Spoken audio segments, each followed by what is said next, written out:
James Fetzer, thank you for joining me in the trenches. My great pleasure, Jeremy. Love your shows. With regards, James, to JFK, it happened so long ago. Why does it matter? Well, it was a pivotal turning point in American history. Every president thereafter, and we had a series, would not have occupied that office but for his death. We had Lyndon Johnson, who was the plot master behind the assassination to accede to the presidency. We had Richard Nixon, who'd actually been a participant in the ratification meeting at the home of Clinton Murchison Sr. the night before. We had Gerald Ford, who was J. Edgar's man on the Warren Commission, keeping him informed of exactly how developments were going. Jimmy Carter is kind of a blib. We had George Herbert Walker Bush sending a message to Ronald Reagan to let George do it with the attempted assassination, and thereafter, American history would have been substantially different but for the death of JFK. It's such a big topic. I don't even know where to start. So, James, you drive it. Well, the day of the assassination, Jeremy, the Secret Service and the FBI concluded there had been 3 shots fired from above and behind. One had hit JFK in the back, about 5.5 inches below the collar, just to the right of the spinal column. The second had hit John Connally in the back. And the third had hit JFK in the back of the head, killing him. They were accurate regarding those 3 shots. However, none of them were fired by the alleged assassin, Lee Oswald. In fact, it's remarkable how easy it is to disprove the Warren Commission report built on the 3-shot scenario. Here's Acting Press Secretary Malcolm Kilduff explaining the president was dead. It was a simple matter of a bullet right through the head while pointing to his right forehead. Obviously not a shot fired from above and behind. Indeed, the very afternoon of the assassination, there was massive live coverage by the networks, including some famous newsmen of their time. For example, on the left here, you see Chet Huntley, who are reporting 2 different wounds. The one to the right temple, which was attributed to Admiral George Berkeley, the president's personal physician.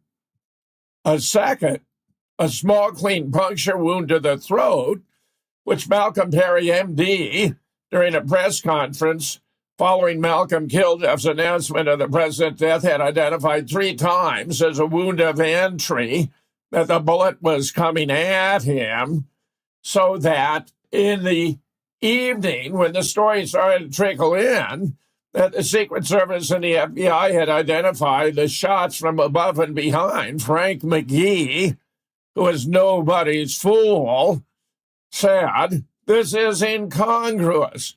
How can the man have been shot from in front, from behind?" And indeed, when we analyze the source and the trajectories, it turns out we already have here 4 shots to JFK. The shot to the back, which was actually fired from the top of the county records building. The shot to the back of the head, that would be fired from the Dow Tex. The shot to the throat, that was fired from inside the triple underpass. And the shot to the right forehead, fired from the intersection of the triple underpass and the picket fence, to which we shall return. Indeed, a new book has now nailed a 3rd shot to the head, fired from the side. David W. Mantik, MD, PhD, who's the world's leading expert on the medical evidence, has identified, based upon the most meticulous, objective scientific research, that Jack was actually hit 3 different times in the head. In the back of the head, after the limousine had been brought to a halt. Most Americans have no idea that William Greer, the driver, pulled the limousine to the left into a halt after Jack had been hit twice, once in the back, that shot fired from the top of the county records building, and the shot to the throat, fired from inside the triple underpass. Because he was still alive, the driver pulled the limousine to the left and to a halt, and he was hit 3 times in the back of the head by that shot from the Daltex. And then he slumped forward. Jackie eased him back up, was looking him right in the face when he was hit that shot with the right temple, and near simultaneously a shot from the side of the head that blew his brains out with such force that Officer Bobby Hargis, riding to the rear there, you can see him in the photograph in the background, hit so hard with the debris he initially thought he himself had been shot. Meanwhile, they went out of their way to frame the patsy Lee Harvey Oswald. Lee was actually in the doorway of the book depository when the JFK motorcade passed by. They even made him remove his overshirt before doing mugshot because the resemblance to the figure in the famous photograph, the most important photograph taken during the assassination by AP photographer James Alston, made it rather conspicuous it was the same person. He had told Will Fritz, the homicide detective investigating the case, he'd been out front with Bill Shelley, one of his supervisors in the book depository, which was not only correct, but everything Lee told Fritz has turned out to be true. So here's his most famous photograph. The shot that JFK's throat actually passed through the windshield, and if you look right here, where his left ear would be visible, if his left ear were visible, you can see a small white spiral nebula with a dark hole in the center, which turns out to be the effect of firing a high-velocity weapon through a windshield, which also, interestingly, makes the sound of a firecracker as it passes through, because many of the witnesses said what they took to be the first shot actually sounded like a firecracker. Here you have the figure in the doorway. Turns out to be Lee Oswald. As we'll discover, they did a fair amount of alteration, but couldn't conceal the fact. Here's a window in the Daltex framed by the fire escape, from which the anti-Castro Cuban fired 3 shots with a Mannlicher Carcano, which was so unreliable weapon, known as the humanitarian rifle in World War II for never harming anyone on purpose.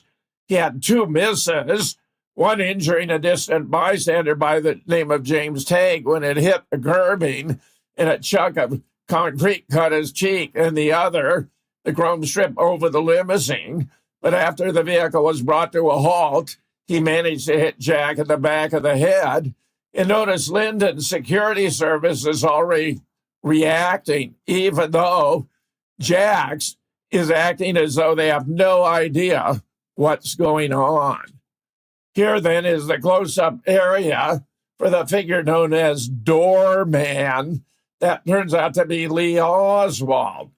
Now, there are any number of peculiarities you can see here. For example, where is Doorman's left shoulder? It's missing. Why? Because a figure known as Black Tie Man has been introduced and is both in front of him and behind him at the same time, which obviously is an optical impossibility, proof of alteration. We have a black man's head introduced here. It will turn out to obscure the features of the shirt that Doorman was wearing. Here we have a figure holding his hands up to protect his eyes from the sun, but whose face has been blacked out, referred to as Black Hole Man.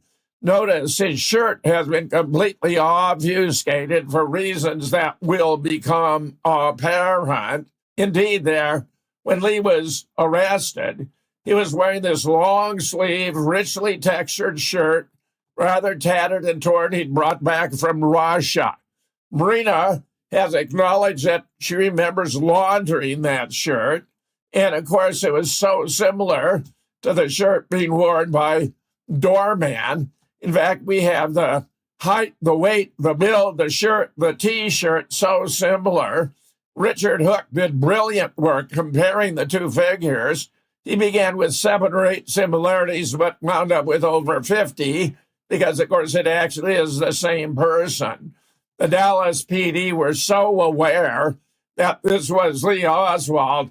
In order to obfuscate the resemblance to Doorman, they had him remove his outer shirt before they took his mugshot. Meanwhile, Larry Rivera has done a superposition on the faces with another figure that the Warren Commission claimed was a doorman, a fellow named Billy Lovelady, who was 2 or 3 inches shorter than Lee and 15 to 20 pounds heavier, who himself said he couldn't imagine how they could be confused, but it was a deliberate obfuscation on the part of the Warren Commission staff because he was in the doorway, as I'm going to explain.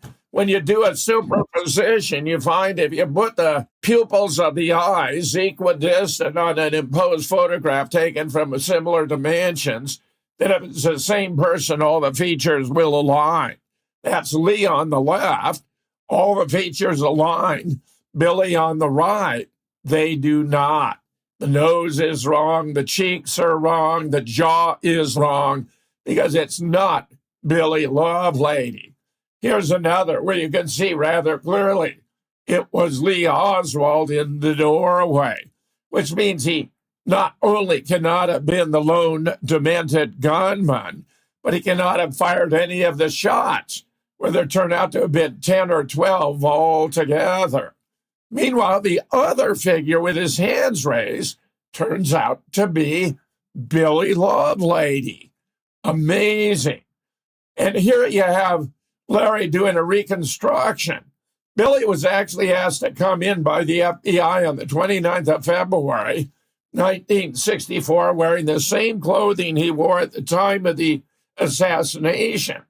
And he came in wearing a short-sleeved red and white vertically striped shirt and blue jeans, which, of course, is why they had to white it out so it wouldn't be obvious. And there you have Lee, similarly, in the reddish-brown shirt he was wearing at the time. The government was so insistent to prove that the altered photograph had not been altered when it obviously had been, that they went to some obscure newspapers and created fake versions of their editions for the assassination on Friday. Here you have the News Palladium. Here's the authentic extra issue that day. Here, however, is a CI-created fake so that individuals like Robert Groton and Josiah Thompson, who had infiltrated the JFK research movement in order to mislead it, have insisted proved the photograph could not have been altered. But clearly, we've seen the impossibilities that prove it was. Meanwhile, in addition to frame Lee, they created a series of backyard photographs. Fritz showed Lee one of the staged backyard photographs. Lee explained it was his face pasted on someone else's body and that he'd be able to prove it. He knew something about photography. He had it exactly right, but didn't live long enough to establish the fact. Jim Mars and I did research on the figure in the background. It turns out to have been Roscoe White, who was a CIA guy who had joined the Dallas Police Department and was on the grassy knoll at the time of the assassination. A very bad dude. So here's a famous photograph published on the cover of Life magazine intended to implicate Lee holding the Mannlicher Carcano he's alleged to have used to shoot the president with a revolver in a holster he allegedly used to shoot Officer J.D. Tippit, and holding 2 communist newspapers, The Worker and The Militant. Very interesting indeed, because The Worker and The Militant had antithetical communist philosophies, and if they members of each were to encounter one another, they'd break out in fights, fisticuffs, or even try to kill one another. The fact that he had a revolver, moreover, is very telling, because as Robert Groton in his book, The Search for Lee Harvey Oswald, explains, the first officer on the scene found 4 shell casings where Officer Tippett had been shot 3 times in the chest and once in the head, the right temple, coincidentally, that had been ejected from automatics, 2 different manufacturers, Western and Remington Rand. He initialed the cartridges. Subsequently, however, they had to make a replacement of the cartridges ejected from automatics since Lee only had a revolver with revolver cartridges, and now there were 3 of one make and 1 of the other, none of which bore the initials of the first officer on the scene, and of course, advancing the attempt to frame him.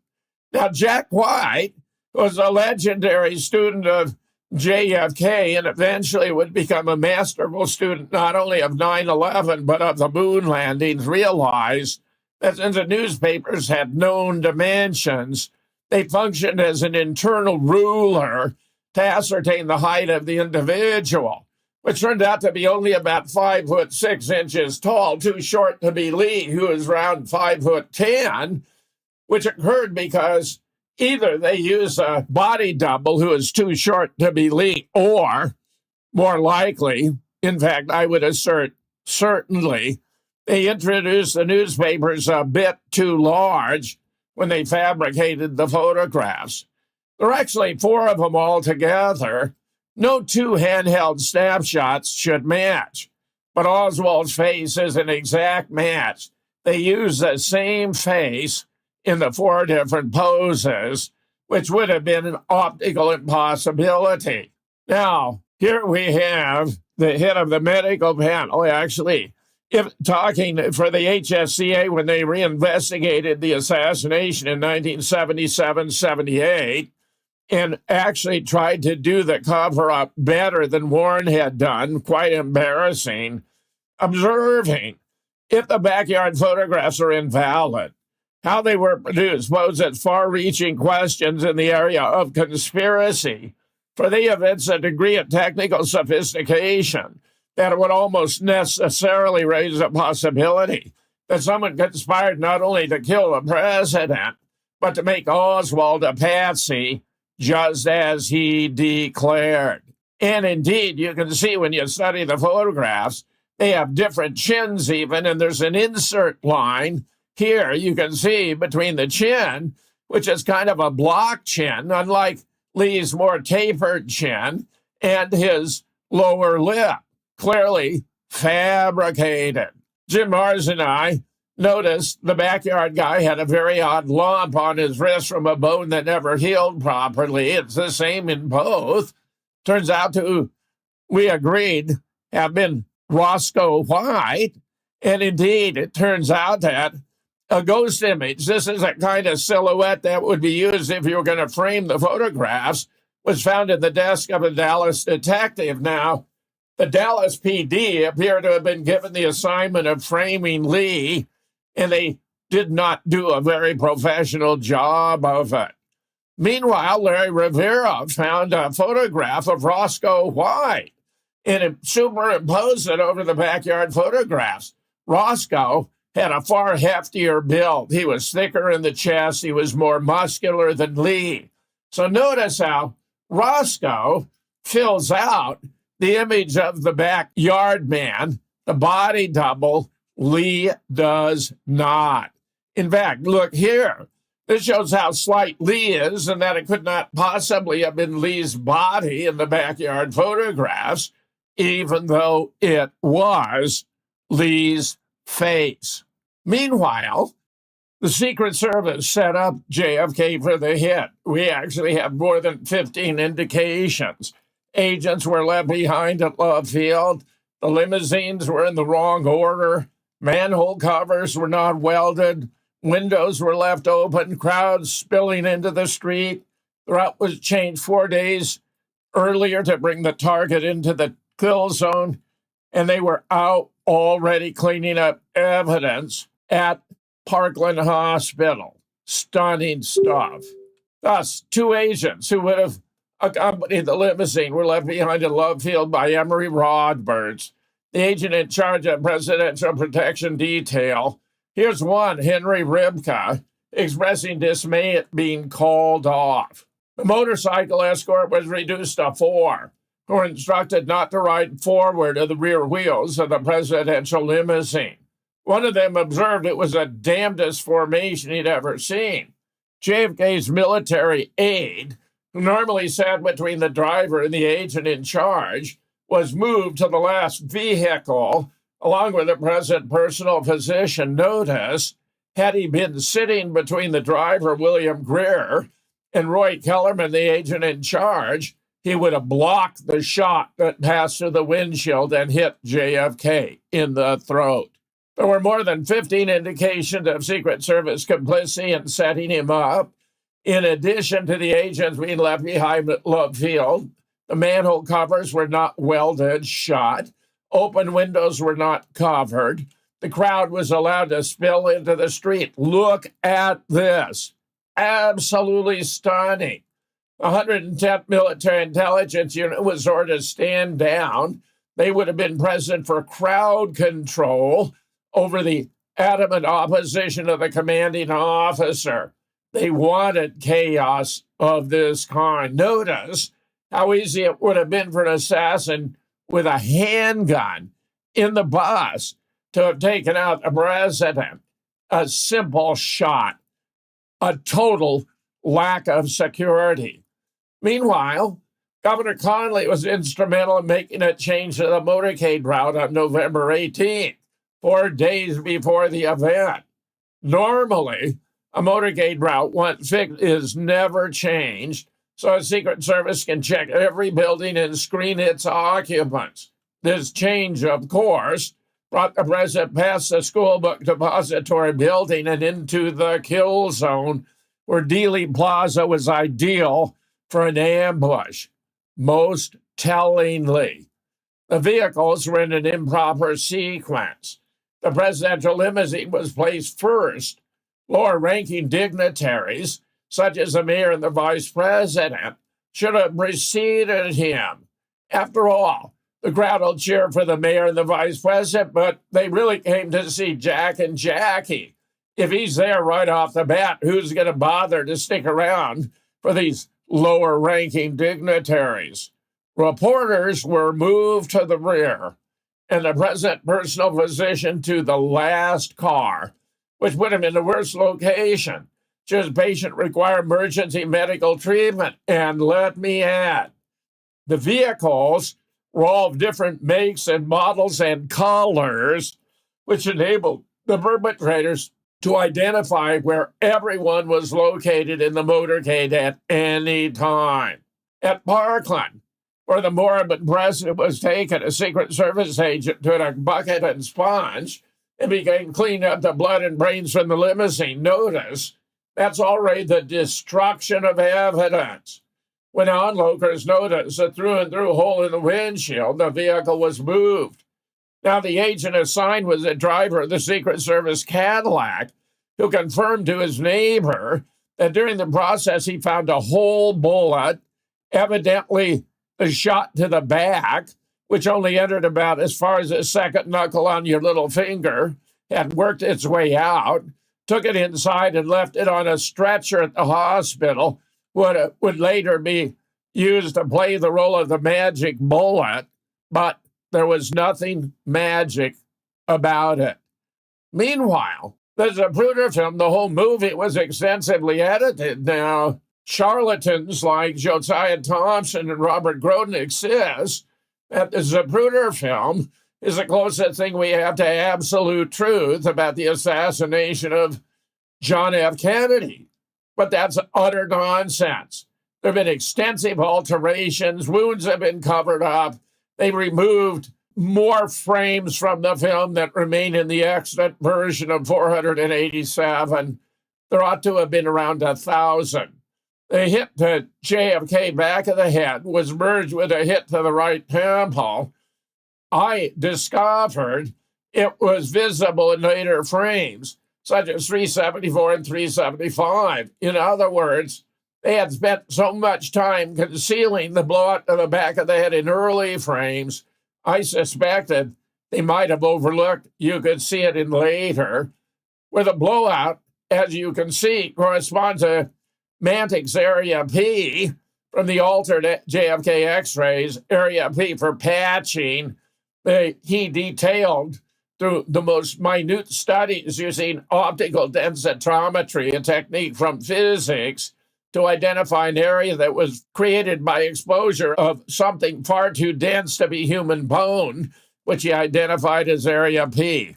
Thus, superposition of frames 312, the white outline, and 313 black, shows sharp forward movement in an 18th of a second before the left and backward snap we see in the extant version of the film. That's from the shot fired from the back of the head, where Jack slumped forward, Jackie eased him back up, and then he was in the right temple. When frames 313 black outline and 316 white outline, it's clear the president was forced left and backward under the impact of the fatal shot. But no one there actually observed the violent back and to the left motion, which was produced by removing an excessive number of frames. Thus, and this is the most important scientific part of Josiah Thompson's book, 6 Seconds in Dallas, where in the conclusion he disavows any proof of conspiracy, and yet the evidence there is extensive and compelling, where there's a normal motion of the president's head up until 312 when it moves violently forward. And then, because they merged the two back and to the left in a dramatic fashion, conclusive proof of conspiracy. Here we have then the extant version of the Zapruder. This was done using the techniques of optical printing and special effects, which allowed him to combine any foreground with any background. You'll notice there's a break when the limousine is coming up Houston, turning onto Elm. All of a sudden, boom, there you'll see the limousine. Notice the spectators in the foreground are not reacting the way they have everywhere else on the motorcade, and that's because that footage was taken from earlier filming when the pilot car passed, not when the presidential limousine was present. Further proof of the fabrication of what we have today. Watch. So here you have, these are lead motorcycle. This is not the motorcycle escort. Then boom, there you have the motorcade. They cut the turn from Houston onto Elm. It appears because the driver swung out too widely. Now, boom, we've got that back into the left, which no one observed in Dealey Plaza that day. None of the witnesses. I'll repeat again. Look, how we're watching, then all of a sudden, boom, the limousine is present from skipping the turn from Houston onto Elm. They even took out the Stemmons Freeway sign, which apparently had a bullet hole in it, and they made it appear as though the limousine moved continuously, when in fact it came to a dramatic halt, which endured, by my count, at least 20 seconds. So here you have it, 312. Now, this is from the shot from behind. 313, where it's supposed to have been hit. You already have a blowout at the back of the head that's being concealed. They moved around this feature, which is known as the blob, to try to create the impression as though there were a blowout in the front of the head. But even Jackie, during her testimony, said, from the front, he looked just fine, but she had a terrible time holding his skull and brains together at the back of his head. So we have ample proof of the Zapruder film fabrication, but Josiah Thompson and Robert Groden want to deny the evidence. Clearly, they have a role. Well, as mentioned, I thought it might be visible later, and indeed at frames 374, 375, when Jackie is climbing out on the back of the trunk for a chunk of Jack's skull and brains that she held in her hand all the way to Parkland. You can actually see the blowout. You can actually see it. Here you have it. Now, this pink flap, that's like a skull extension that's still connected to the skull. That's not the blowout. It is here. Notice it's sort of bluish gray. Remember how often they refer to brain matter as gray matter. There you have it. It was my suspicion Those who were involved in reconstructing the home movies of the assassination, including the Zapruder, might have overlooked frame past 313 through 316 that display the wound to the back of the head. I found this image of the blowout in frame 374. So here you have 312, then later frames, and now you have the comparison to the blowout with that pinkish flap extension.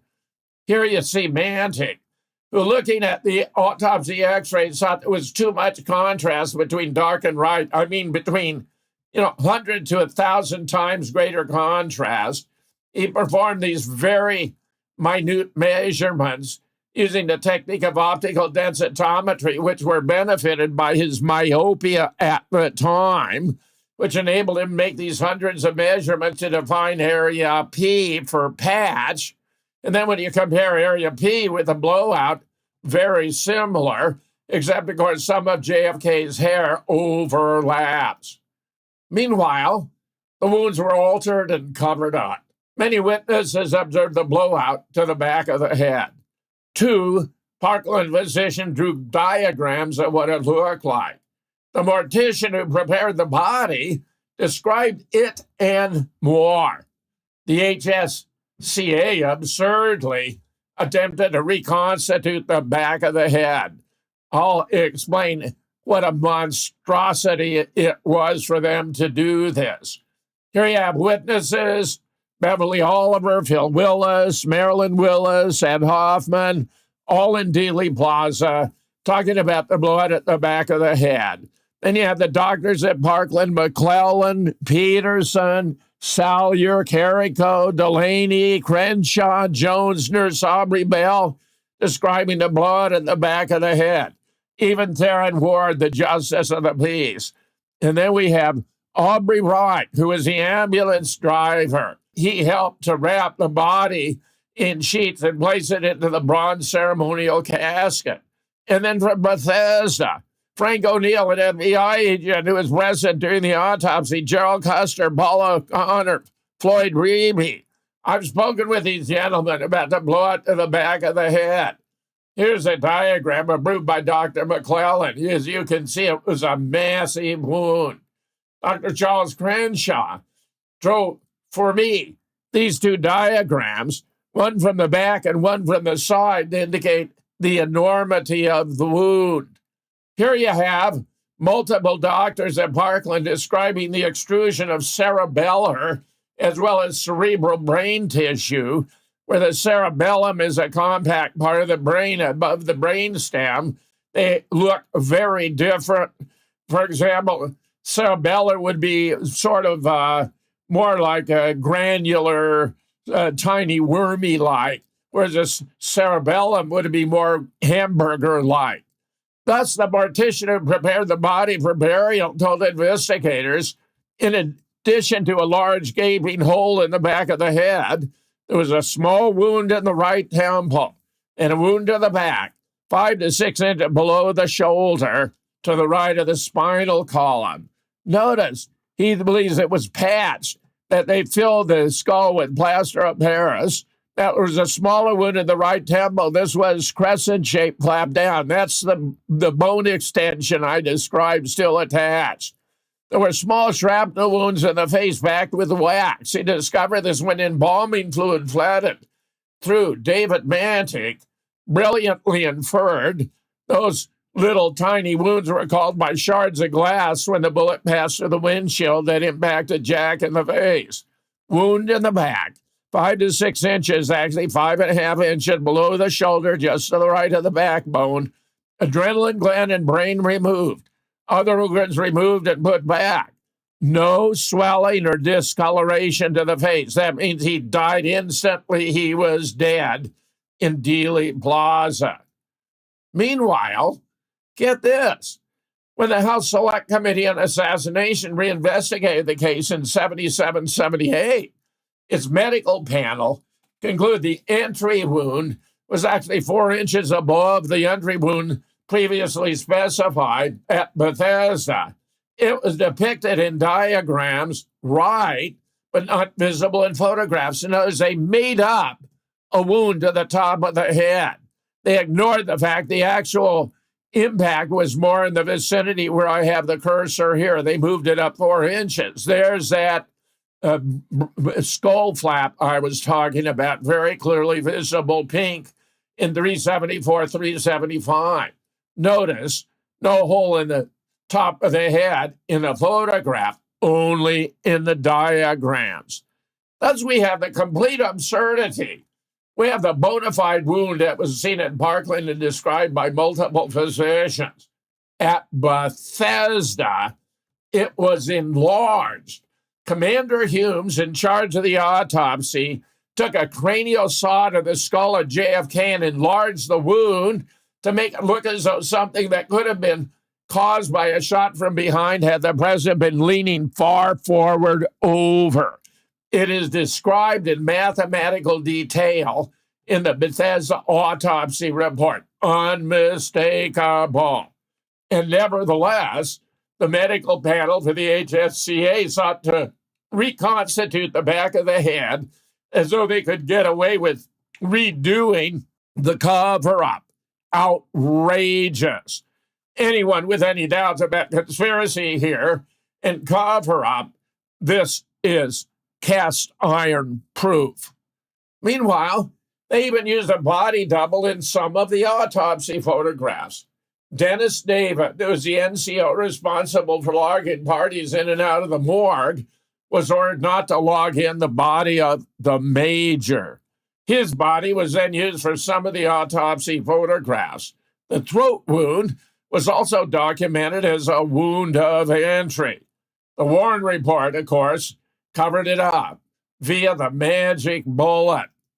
Meanwhile, here you have some autopsy photographs on the left of the major, not of JFK. Robert Groden has promoted these as though they were authentic. They are not. Here you have again from the side, the major. Now, if you got millions of armed forces to choose between, you're going to be able to find some figures who resemble almost anyone. In this case, they found a major who resembled JFK. But look here in this GIF, you can see it's not the same shape and size of cranium. It's not JFK. In fact, Bobby and Jackie, talking about an open casket, said it didn't even look like Jack. And that appears to have been because they'd made the substitution, and it was not. Meanwhile, here you have Malcolm Perry on the right, who was reporting during the Parkland press conference about the shot to the throat, and Kemp Clark, the director of neurosurgery at Parkland, who explained it, the bullet through the head. Meanwhile, Charles Crenshaw drew for me the wound to the throat before a simple tracheostomy incision was made by Malcolm Perry and after. Small, clean puncture wound, clearly a wound of entry. Now, in some of the autopsy photographs, they enlarged the wound. This was done by calling Bob Livingston, MD, by Commander Humes to ask what the throat wound would have looked like had it been an exit wound instead of an entry. This is the major. In fact, Charles Crenshaw explained to me how he was the last physician to observe the body when it was wrapped in sheets and placed in the bronze ceremonial casket, and he had closed JFK's eyes. From 1970s, Lifton argued the bright reddish-white wound that seemed to appear snake up the side of the president's head, which he called the blob that was moving around, completely disagreed with the description of the head wound given by the doctors and nurses at Parkland, where the president was taken. David has proven, by the way, that the alleged magic bullet, where when they discovered that one shot had missed and injured a distant bystander, since they committed themselves to 3 and only 3 shots having been fired, they had to account now for all the wounds with only 2 bullets. They had Gerald Ford redescribe the wound to the back, initially in the report his uppermost back, which was already an exaggeration, to the base of the back of the neck, to turn the throat wound from an entry wound to an exit by claiming it entered the base of the back of the neck and trajectory, passed through the body without hitting any bony structures, and exited the throat. but it turns out to be anatomically impossible. David W. Mantic, MD, PhD, who was board certified in radiation oncology, took a CAT scan of a patient with chest and neck dimensions similar to those at JFK. When he plotted the official trajectory, it turned out to be anatomically impossible because cervical vertebrae intervened. Meanwhile, the limo stop was edited out. During the limo stop, he was hit at least twice in the head. Actually, it turns out 3 times. Officer Baker dismounted his bike and ran to the grassy knoll. Officer Jackson rode up the grassy knoll until his bike fell over and proceeded on foot. 5 Secret Service agents surrounded the limo and 1 even climbed in. Here you have Zapruder up on his pedestal with his secretary, where Jack White observed that the secretary seemed to be blocking the filming by Zapruder, which may have been done by a camera on a tripod in the pergola, which would explain why the limousine disappears. If you're following it with a handheld camera, you'll keep it centered. But notice how it virtually disappears at the bottom. Here you have, right about the time of the limo stop, Clint Hill is rushing forward. Multiple events take place. Here's a comparison between the Knicks and the Zapruder. Or rather, here you have Clint going up. Jackie is climbing out. This is where you can actually see the wound. Jackie goes back in. In the Knicks, however, Jackie and Clint actually make physical contacts, not in the Zapruder. So there at the top, you have the Zapruder, contrast with the Knicks. This was a failure when the CIA edited the film to coordinate them properly. Meanwhile, during the limo stop, as I say, Officer Hargis dismounted his bike, ran between the limousines, impossible had they been in motion, up to the grassy knoll. Officer Jackson motored his bike up the knoll until it fell over and proceeded on foot. 5 surrounded the limousine, and believe it or not, one of them, by the name of Glenn Bennett, actually climbed into the limousine.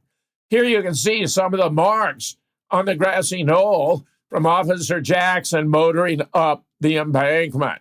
And here you have Officer Hargis returning to his bike after everyone else had proceeded.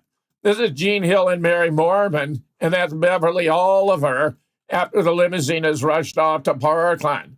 Even the Oklahoma City Times picked up on it.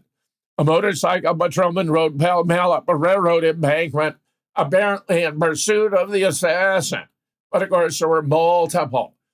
Larry Rivera has done brilliant work on the JFK horseman, the motorcycle patrolman, and how all of this was faked and how it was removed from the Zapruder film. Meanwhile, those who knew him best fingered LBJ. Madeline Duncan Brown began an affair with him in 1948, bore him a son, Stephen, in 1950. Billy Celestis and Barb McClellan also knew parties involved. Roger Stone has laid out the case for LBJ having killed JFK, and E. Howard Hunt explained the chain of command to his son, St. John, when he believed he was on his deathbed. Here's Madeline, Texas, in the morning. Because her affair with Lyndon was well known, she was invited to many social occasions, including what turned out to be the ratification meeting at the home of Clint Murchison Sr. the night before. J. Edgar was there, Richard Nixon were there, H.L. Hunt was there. When Lyndon showed up unexpectedly late in the evening, they disappeared into a boardroom for 15 or 20 minutes.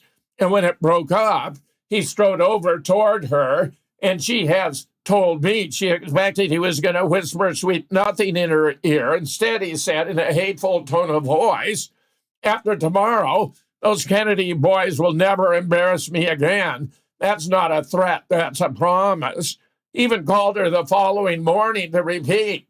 6 weeks later, during a rendezvous at the Driscoll Hotel on New Year's Eve, Madeline confronted Lyndon with rumors rampant in Dallas at the time that he'd been involved. Since no one stood to gain more personally, Lyndon blew up at her and told her the oil boys and the CI had decided that Jack had to be taken out. But the plot originated with him. The title comes from the fact that when they'd awaken in the morning, he'd open the windows and bellow out, "God, I love Texas," in the morning. Meanwhile, Billy Saul Estes, who was a crony of Connally and Lyndon, had conversation with Malcolm Mac Wallace, who was Lyndon's personal hitman, who murdered a dozen people for Lyndon, including one of his own sisters, and Cliff Carter, who was his chief administrative aide, and became convinced that they had been involved in the assassination. Barb McClellan worked at the home of a very powerful attorney in Texas, where much of the plotting for the assassination took place, and reported in his book, Blood, Money, and Power, how LBJ killed JFK. Roger Stone, of course, a political gadfly, very knowledgeable, published a book, The Man Who Killed Kennedy, the case against LBJ, noting that Malcolm Mac Wallace fingerprints had been found in the book depository on one of the boxes used to set up the assassin's lair. Rolling Stone published The Last Confession of E. Howard Hunt, who was deeply involved with CIA, who has admitted to having been in Dallas at the time, but said he was not actively involved in the event. Nevertheless, he knew a great deal about it. He confided in his son, St. John, a narrative, the chain of command, when he believed he was on his deathbed. He said the order went from LBJ to Cord Meyer, in charge of covert ops for CIA, to David Atlee Phillips, CIA, Western Hemisphere, to William Harvey, who was in charge of CIA assassination worldwide, to David Sanchez Morales for Dallas. It turns out the Mexico City trip was a fabrication. Lee was alleged to have gone there to obtain a visa to travel to Cuba. He wasn't there, as photos and audio recordings have proven. It wasn't his voice, it wasn't his image. 3 of the CIA assets involved in this were presidents of Mexico. Lee's passport, it turns out, was even stamped invalid for travel to Cuba. Thus, Larry Rivera has done impeccable work on the Mexico City tape and how the whole thing was fabricated. It's fascinating. You can find it on his blog. The real Lee Oswald never set foot in Mexico City in the fall of 1963. Recent discoveries locating a passport he renewed on 24 June 1963, which was quietly suppressed by the FBI, have been located and reported in posts here. This is the actual clean version of his passport, which was done by the Dallas Police Department when they took all his personal belongings from Beckley, where he had a rooming house. And here, Cuba, not valid for travel to Cuba. Whole thing a total fraud. Meanwhile, here's a figure that was supposed to be Lee Oswald in Mexico City. Obviously not. As though the commission couldn't get even the simplest facts straight. Meanwhile, putting the pieces together, George H.W. Bush and Edward Lansdale were on the ground in Dealey Plaza. Exposing the cover-up narrows the range of possible suspects. Noel Twyman was the first to lay out the dimensions of the plot. It was hatched in Los Angeles in 1960 at the DNC convention. I may have been the first to identify George Herbert Walker Bush standing here. This is from a series of photographs published by Jesse Curry, chief of police of Dallas at the time, after he retired and became head of security for 7-Eleven stores. They published Jesse Curry's JFK assassination files in paperbacks, only available at 7-Eleven stores. Here are a group of CIA agents, officials, at the corner of Houston and Elm paying their last respects. They included Grayson Litch, Eddie Bayo, not David Morales, although he looks like him. This is a fellow named Pushpenny, Ted Shackley, Rip Robertson, Tracy Barnes, paying their last respects. As backup patsies, I'm convinced we had the 3 tramps. The first actual Charles Rogers, known as Frenchie, The second, Charles Harrelson, the father of the actor Woody Harrelson. And the third, Chauncey Marvin Holt, whom I met personally, sometimes mistaken for E. Howard Hunt. Where Chauncey was instructed, he was a forger, a counterfeiter, an assassin, very talented guy who was instructed by his handler, Philip Twombly, to prepare 15 sets of Secret Service credentials for use in and around Dealey Plaza. He was directed to leave them in a red pickup truck that would be found in the parking lot behind the grassy knoll, which most Americans do not know to this day was used by the Dallas Police Department. When he arrived, the pickup truck wasn't there. He wandered around Dealey Plaza and told me he saw more hitmen and assassins than you'd find at a Soldiers of Fortune convention. When he returned, the pickup truck was there, so he left the documents in the appointed place.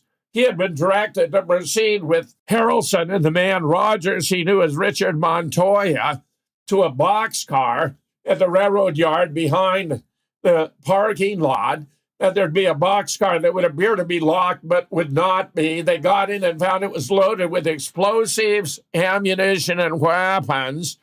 They thought they were secure when the train started to pull out, but the supervisor thought something was wrong, directed the police who found them, arrested them, and walked them through Dealey Plaza. Here you have a man with a very distinctive gait, distinctive hand and ring.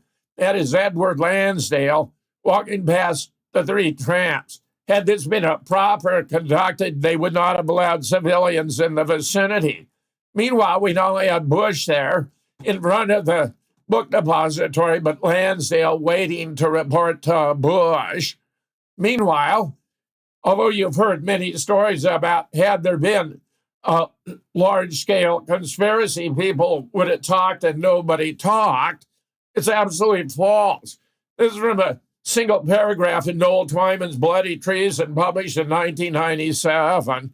Colors Marcello bragged about it. Jack would be killed. Santo Trafficani, the same. Joseph Miltier explained how it would be done. Johnny Rosselli told Jack Anderson Ruby was their man. David Atlee Phillips said before he died, fringe elements of U.S. intel might have been involved. He knew better. Nothing fringe about it. Madeline Brown explained how Lyndon said he would be killed before it happened. Marita Lawrence, who'd actually been a paramour of Fidel, stated in deposition how Frank Sturgis told him he and some anti-Castro Cubans were going to be involved. Chuck Hinsana, in the book Double Cross, that his brother Sam Giancana had explained the mob would be involved. Chauncey even did a radio interview about it. Charles Harrelson explained he had been involved. Jim Hicks said he was a communication coordinator. Jack Ruby said this would never have happened had someone else, such as Adlai Stevenson, been the vice president of the United States. Now, when you consider the alteration of the X-rays, that there was a substitution of another brain, that the Zapruder film was massively edited, the list of potential suspects is narrowed dramatically. The KGB, for example, could not have extended its reach into Bethesda Naval Hospital to alter X-rays under control of medical officers of the U.S. Navy and Secret Service. Anti-Castro Cubans could not have substituted another brain for the brain of JFK. The mob, the mafia, could not have got a hold of the Zapruder film to undertake alterations, which means we're really reduced rapidly to two alternatives. That was the ultimate black op that the CIA did it, or that it was a covert coup d'etat with Lyndon Johnson, the Joint Chiefs, the intel community, the military-industrial complex, all involved, which turns out to be the case. If you can ever find a copy of Bloody Treason, pick it up. Noel Twyman. Next to David Lifton's book, Best Evidence, published originally in 1980, about the medical evidence. This book is the best on the politics of the early works. He wrote, I saw the most perfect combination with the greatest probability of success, which combined CIA military with Secret Service with mafia, with LBJ, with J. Edgar. With LBJ and the conspiratorial group, Hoover could have been relied upon to fall into line because the mafia had compromised him. Perhaps that risk would seem acceptable to the plotters once they had LBJ in their circle, but it actually worked the other way around. Thus, when he talks about the plotters, all the mafia had to do was get CIA involved, have the CIA recruit Secret Service and LBJ, it would have had a perfect conspiracy. All LBJ had to do was recruit the CIA, who would use the mafia as needed, and the Secret Service, and he had a perfect conspiracy. Hoover would fall in line after the fact when confronted by LBJ and the mafia with blackmail material they had on him. No, he was in on it from the beginning. In this scenario, right-wing extremists, if involved at all, would have provided money.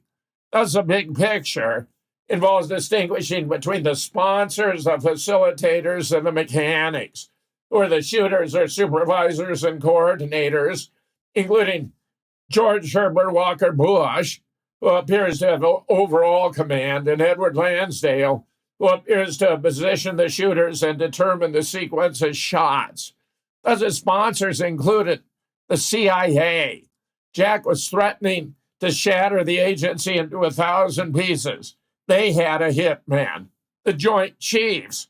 Jack had refused to invade Cuba, contrary to the unanimous recommendation, signed an above-ground test ban treaty with the Soviets, contrary to the unanimous opposition, and now was pulling American forces out of Vietnam, where they believed the war had to be taken, a stand against the expansion of international communists. They had a shooter. The anti-Castro Cubans falsely believed Jack had betrayed them at the Bay of Pigs, which the CIA knew better but allowed them to entertain for their own benefit. They had a shooter. The mafia was upset because they thought they had an agreement with Joe Kennedy that if they helped Jack to become elected, they'd ensure Chicago went for Jack and therefore Illinois to guarantee he become president. But when Bobby became attorney general, he began cracking down on organized crime with more indictments and convictions than ever before in history. They had a shooter. These establishments surrounding the Fed were upset because Jack believed it was absurd for the United States to be paying interest to a consortium of private banks for publishing the currency of the United States, when it could be done equally well by the Department of the Treasury for no interest at all. He'd already done that by publishing United States notes. I remember as a young Marine Corps officer holding one in my hand. It said United States note with a red embossed imprint instead of Federal Reserve note green. They had a shooter.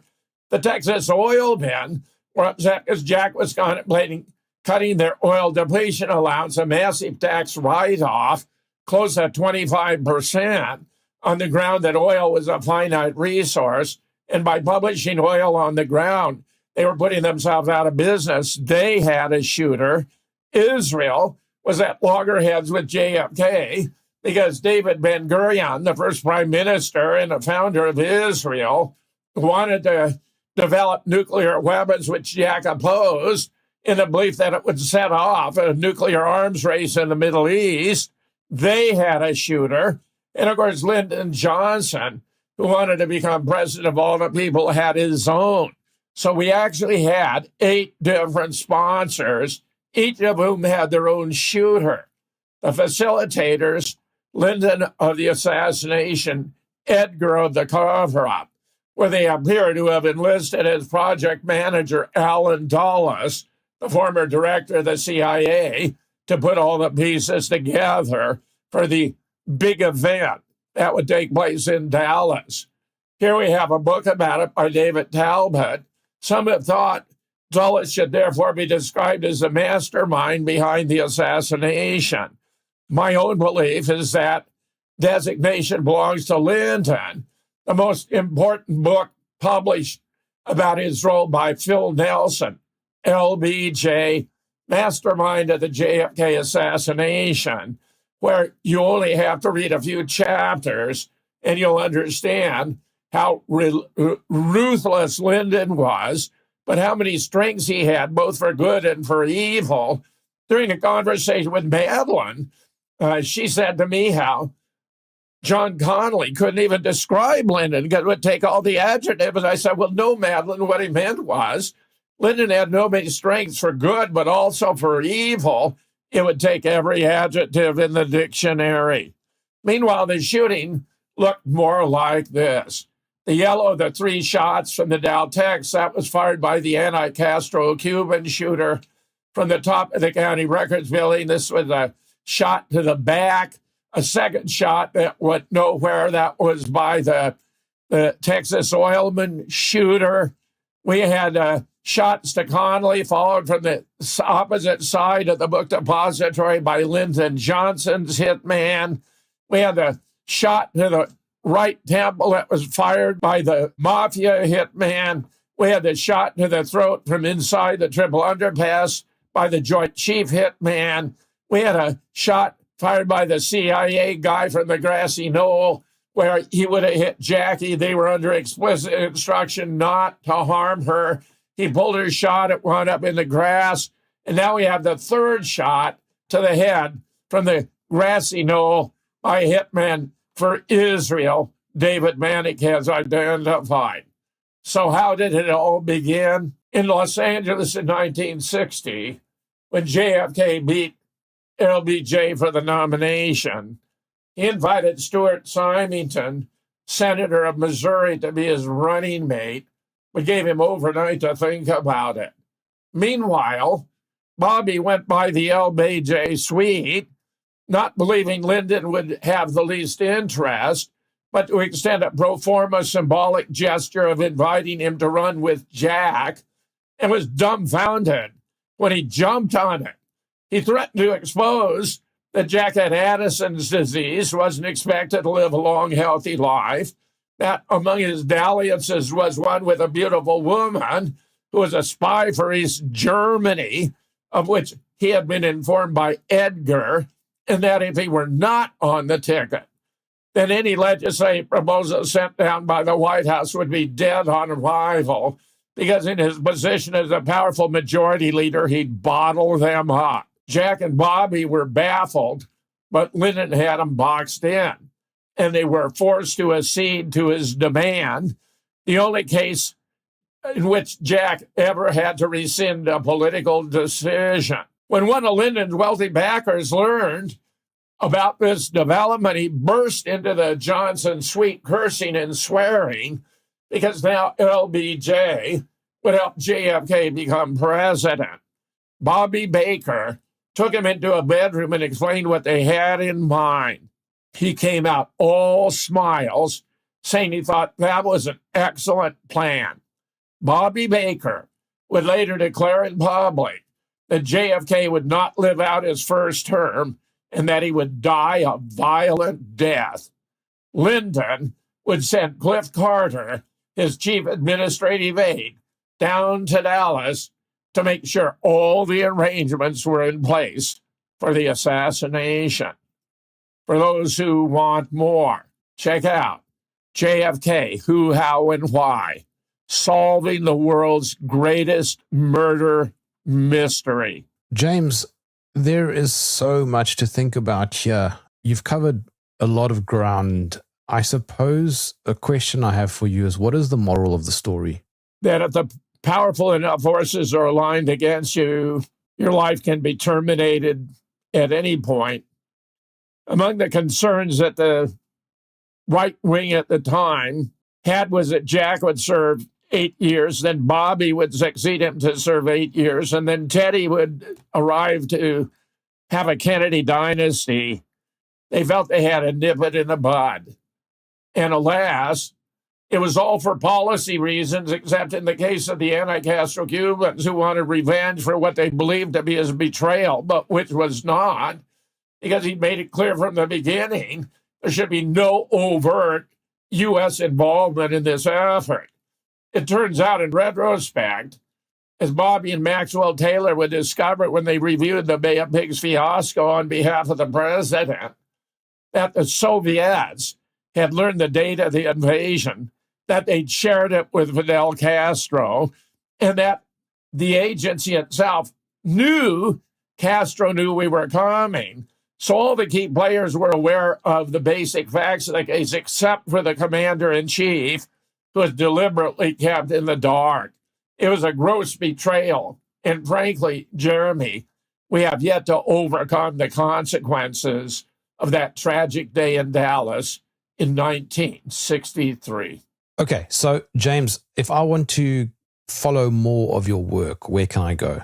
Well, my blog, jameshfetzer.org, I'm doing a lot of radio shows. I have on Revolution Radio, The Raw Deal, Monday, Wednesday, Friday, noon to 2 Eastern, Studio B, and then daily, RBN, Republic Broadcasting Network, authentic news from 3 to 5 Eastern, 5 days a week, Jeremy. And I have lots of blogs out there, any of these sites, but especially my blog. Just do a search on JFK or 9/11 or Sandy Hook. You're going to find a veritable bonanza of information, a whole lot of which I think may come as a surprise. All right, well, on that note, James Fetzer, thank you for joining me in the trenches. My great pleasure, Jeremy, always.